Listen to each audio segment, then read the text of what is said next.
Which thought has made hundreds and thousands of human beings to accept Islam? He's talking about the sword of intellect. And I started my talk by quoting a verse of the glorious Quran from Surah Nahl, chapter number 16, verse number 125. It says, "Udu ila sabil rabbika bil hikma wal mu'azzat hasna wajadun billati hiya asan." Invite all to the way of thy Lord with wisdom and beautiful preaching, and argue with them and reason with them in the ways that are best and most gracious. It is the sword of reason, logic, which is conquering the hearts of the people. It's not the sword of metal. Even if we had the sword of steel, we could not use it. Because Quran says in Surah Baqarah, chapter number 2, verse number 256, "La ikraha fid deen." There is no compulsion in religion, but truth stands out clear from error. Thomas Carlyle is talking about the sword of intellect, the sword of reasoning. There was a survey done by the Reader Digest Almanac Yearbook in 1984, and the article was reprinted in the Plain Truth magazine. It did a survey of the increase in the major world religions in a span of 50 years, from 1934 to 1984. And in that survey, the religion that spread maximum, number one, it was Islam, 235%. Christianity, only 47%. I am asking a simple question. Which war took place in this span of 50 years between 1934 and 1984, which forced tens of thousands of human beings to accept Islam? Which war? Today, the fastest growing religion in America is Islam. The fastest growing religion in Europe is Islam. I am asking, who is forcing these Americans and Europeans to accept Islam? Which thought? Today the media is attacking Islam and saying Islam subjugates the woman.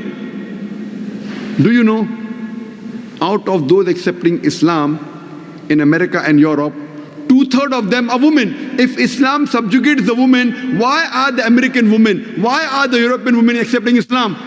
Who's forcing them? Yesterday we saw, mashallah, a Westerner, a lady. Mashallah, she gave shahada, she accepted Islam. Who forced her? Did we use the sword? We used the sword of intellect, the sword of reasoning. To end the answer to this question on was Islam spread with the sword, I like to quote to you the saying of Adam Pearson. Adam Pearson says, people who worry that one day nuclear weaponry will fall in the hands of the Arabs, they fail to realize that the Islamic bomb, the bomb of peace, has already been dropped. It fell the day Prophet Muhammad, peace be upon him, was born.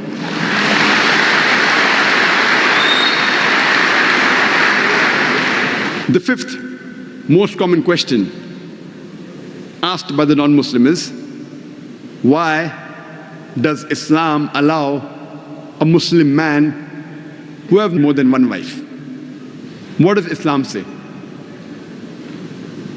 Allah says in the Quran, in Surah Nisa, chapter number 4, verse number 3, marry women of your choice in 2s, 3s or 4s, but if you can't do justice, marry only one.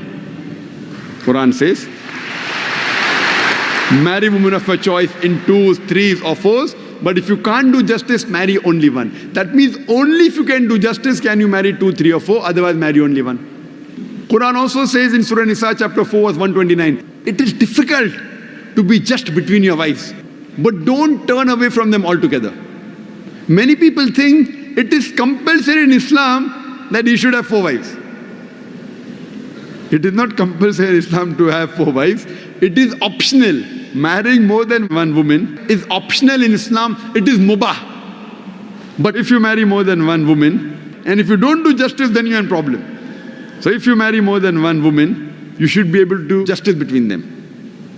Let us analyze what are the logical reasons why Islam permits a Muslim man to have more than one wife.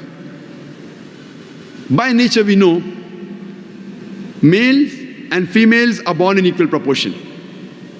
But In the pediatric age itself, you ask any medical doctor, he will tell you that medically the female sex is a stronger sex. The female child has more immunity than a male child. The female child can fight the germs and diseases much better than the male child. So in pediatric age itself, there are more deaths among the male children as compared to female children. So in the pediatric age itself, there are more females as compared to males. There are wars taking place. In the wars, there are more men who are being killed as compared to women.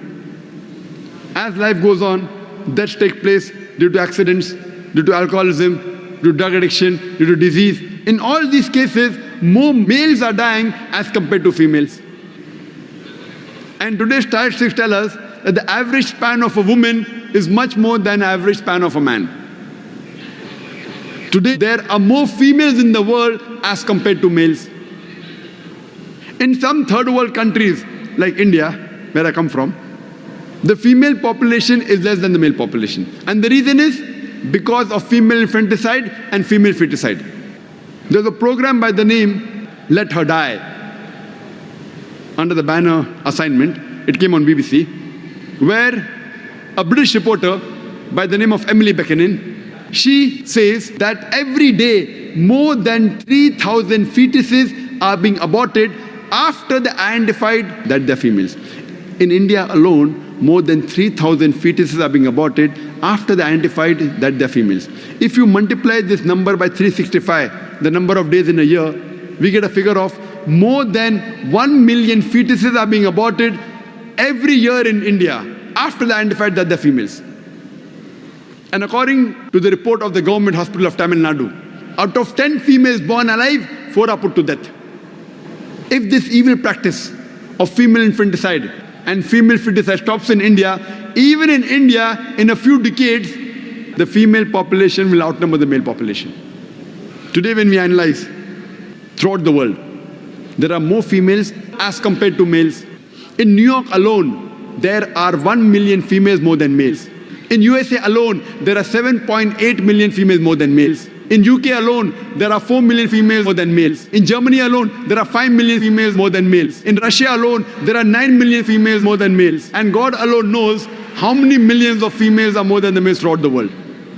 If I agree with a non-Muslim that every man should marry only one woman, and suppose my sister or suppose your sister happens to live in USA, and if the market is saturated, every woman has found a life partner for herself. Yet, there will be 7.8 million females who will not find husbands. And if, unfortunately, your sister or my sister happens to live in USA, and if she's amongst one of those 7.8 million females who has not found a husband, what's the option she has? The only option she has is that she either marries a man who already has a wife, or she becomes public property.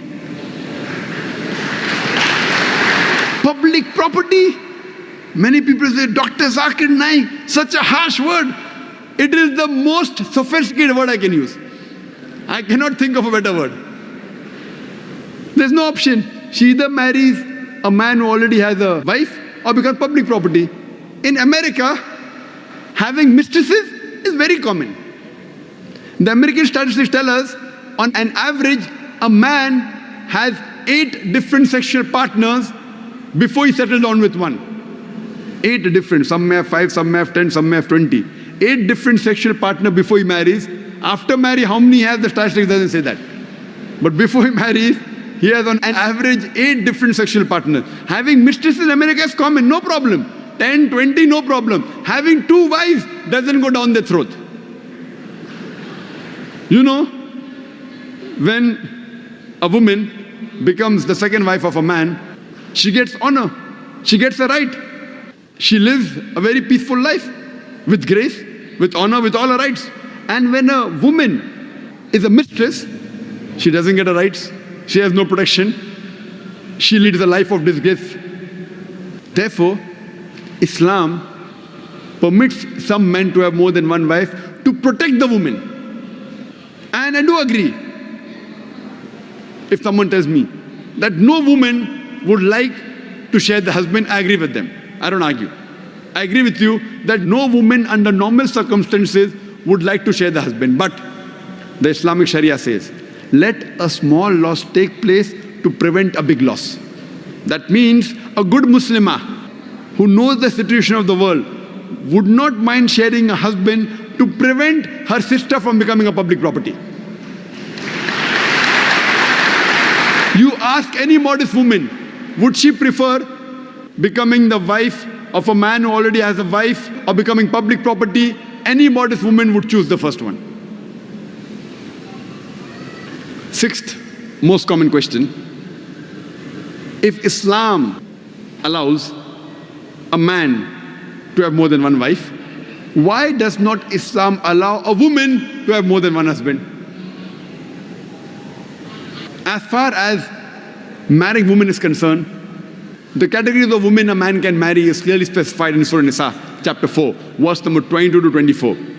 And it's mentioned in Surah Nisa, chapter 4, verse 24, that you cannot marry a woman who's already married.